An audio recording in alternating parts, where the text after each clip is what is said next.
नमस्कार दोस्तों, आध्यात्म के एक और नए अंक में आपका हार्दिक स्वागत है। दोस्तों, शारदीय नवरात्रि के 5वें दिन माँ स्कंद माता की पूजा की जाती है। इसी कड़ी में आज हम स्कंद माता की पूजा और उनके महत्व का वर्णन आपके बीच में करने जा रहे हैं। दोस्तों, स्कंद माता की उपासना नवरात्रि के 5वें दिन की जाती है। इस दिन साधक का मन विशुद्ध चक्र में अवस्थित होता है। इसके विग्रह में भगवान स्कंद बालक के रूप में इनकी गोद में बैठे होते हैं। स्कंद माता की 4 भुजाएं हैं, जिनमें से दाहिनी तरफ की ऊपर वाली भुजा से 6 शीशों वाले भगवान स्कंद को वह गोद में पकड़े हुए हैं और दाहिनी तरफ की नीचे वाली भुजा जो ऊपर की ओर उठी हुई है, उसमें कमल का फूल है। बाईं तरफ की ऊपर वाली भुजा वर अर्थात आशीर्वाद मुद्रा में है और नीचे वाली भुजा में भी कमल का फूल है। आइए जानते हैं माँ स्कंद माता के महत्वपूर्ण प्रतीक के बारे में। ये भगवान स्कंद अर्थात कार्तिकेय की माता है। इनकी 4 भुजाएं हैं। दोस्तों, इनका वर्ण पूर्णतः शुभ्र है और ये कमल के आसन पर विराजमान है। इसी कारण इन्हें पद्मासना देवी भी कहा गया है। आइए जानते हैं स्कंद माता की उपासना के महत्व को। दोस्तों, स्कंद माता सूर्य मंडल की अधिष्ठात्री देवी है, इसलिए उनका उपासक अलौकिक तेज और कांति से संपन्न हो जाता है। उनके आसपास एक अलौकिक प्रभा मंडल अदृश्य भाव से सदा बना रहता है, जो उनकी रक्षा करता है और उनके योगक्षेम का निर्वहन करता है। नवरात्र पूजन के 5वें दिन का शास्त्र में पुष्कल महत्व बताया गया है।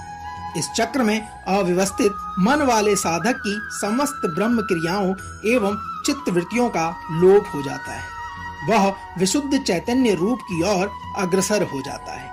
उसका मन समस्त लौकिक सांसारिक माया बंधनों से विमुक्त होकर पद्मासना माँ स्कंद माता के स्वरूप में पूर्णतः तत्वलीन हो जाता है। इस समय साधक को पूर्ण सावधानी के साथ उपासना की ओर अग्रसर होना चाहिए। उसे अपना सारा ध्यान स्कंद माता के स्वरूप में एकाग्र रखते हुए पूजा विधान आदि का कार्य करना चाहिए। आइए जानते हैं माँ स्कंद माता की उपासना के लाभ क्या हैं। दोस्तों, स्कंद माता की उपासना से भक्त की सभी इच्छाएं पूर्ण हो जाती हैं। इस मृत्युलोक में ही उसे परम शांति और सुख का अनुभव होने लगता है। उसके लिए मोक्ष का द्वार स्वयं ही सुलभ हो जाता है। माँ स्कंद माता की उपासना से बाल रूप स्कंद भगवान अर्थात कार्तिकेय की उपासना भी स्वतः ही हो जाती है। यह विशेषता केवल इन्हें ही प्राप्त है। स्कंद माता की उपासना करने से मन पवित्र होता है और मोक्ष का मार्ग सुलभ हो जाता है। भवसागर के दुखों से मुक्ति पाने के लिए इनकी उपासना से अच्छा उपाय दूसरा कोई नहीं है। आइए जानते हैं स्कंद माता की पूजा किस प्रकार करें। स्कंद माता की उपासना नवरात्रि के 5वें दिन की जाती है। इस दिन साधक को चाहिए कि वह शुद्ध मन से स्कंद माता की पूजा करे और पूजा में स्कंद माता के मंत्रों का जाप करता रहे। इसके साथ ही भक्त को चाहिए कि वह स्कंद माता की कथा सुने या श्रवण करे। स्कंद माता की उपासना से भक्त को सभी प्रकार की मनोकामनाएं पूर्णतः प्राप्त होती हैं। आइए जानते हैं स्कंद माता के भोग के बारे में। माता को केले का भोग लगाएं। बल और बुद्धि में वृद्धि प्राप्त करने के लिए माताजी को 6 साबुत इलायची चढ़ाएं। ब्री स्कंद जन्य नमः मंत्र का जाप करें। इन इलायची को प्रसाद के रूप में सेवन करें। इसे दोपहर के शुभ समय में करें। निश्चित रूप से आपको माता का आशीर्वाद प्राप्त होगा। दोस्तों, स्कंद माता कमल के फूल पर विराजती हैं, अतः इन्हें कमल का फूल अति प्रिय है। दोस्तों, पौराणिक कथाओं में वर्णन मिलता है, एक असुर जिसका नाम तारकासुर था, उसने अपनी कठोर तपस्या से ब्रह्मा जी को प्रसन्न कर अमर होने का वरदान मांगा।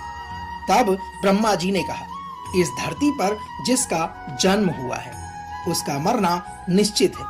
कोई भी अमर नहीं हो सकता, तुम कोई और वर मांग सकते हो। ब्रह्मा जी की इन बातों को सुनकर तारकासुर बहुत दुखी हो गया और कुछ देर सोचने के बाद तारकासुर ने कुटिल मुस्कान के साथ भगवान ब्रह्मा से कहा कि मुझे यह वरदान दीजिए कि मेरी मृत्यु भगवान शिव के पुत्र के हाथों हो। तारकासुर के इस प्रकार के वचन मांगने पर ब्रह्मा जी ने कहा तथास्तु, और यह कहकर वह अंतर्ध्यान हो गए।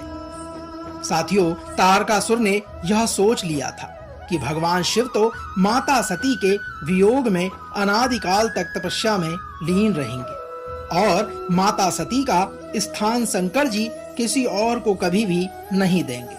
अतः वे तो अब विवाह करेंगे ही नहीं और उसकी मृत्यु जो शंकर जी के पुत्र के हाथ होनी है, बिना शिव जी के विवाह किए उसका जन्म लेना संभव नहीं है। इस प्रकार से तारकासुर स्वयं को अमर समझ बैठा था।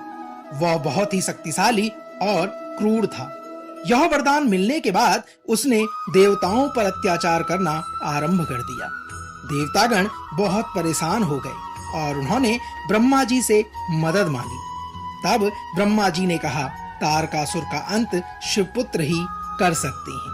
ब्रह्मा जी के इस प्रकार के वचन को सुनकर इंद्र और समस्त देवतागण भगवान शिव के पास पहुंचकर इस सृष्टि को तारकासुर से मुक्ति दिलाने का निवेदन करने लगे। शिव जी ने सभी देवताओं को इस समस्या से मुक्त कराने का वचन दिया। तब भगवान शंकर ने पार्वती से अपने प्रति अनुराग की परीक्षा ली और माता पार्वती की तपस्या से प्रसन्न होकर उनसे विवाह किया। विवाह के बाद शिव पार्वती के पुत्र स्कंद अर्थात कार्तिकेय का जन्म हुआ। कार्तिकेय बाल अवस्था से ही बहुत वीर और शक्तिशाली थे। उन्होंने दुष्ट असुरों का संहार शुरू कर दिया था, जिसकी देवताओं को युगों से प्रतीक्षा थी। उन्होंने तारकासुर से युद्ध किया। यह युद्ध बहुत भयंकर था, जिसमें कार्तिकेय ने तारकासुर का वध कर दिया। कार्तिकेय द्वारा तारकासुर का वध करने पर देवताओं ने कार्तिकेय की वीरता की प्रशंसा की और उन्हें देवताओं का सेनापति बना दिया। दोस्तों, तो यह तो थी शारदीय नवरात्रि के 5वें नवरात्रि की मां स्कंद माता की कथा और उनकी पूजा महत्व का सार। हम आशा करते हैं कि आज का यह अंक आपको अवश्य पसंद आया हो। कल नवरात्रि के 6ठे दिन की कथा को लेकर एक बार पुनः आपसे होगी मुलाकात। तब तक जय स्कंद माता।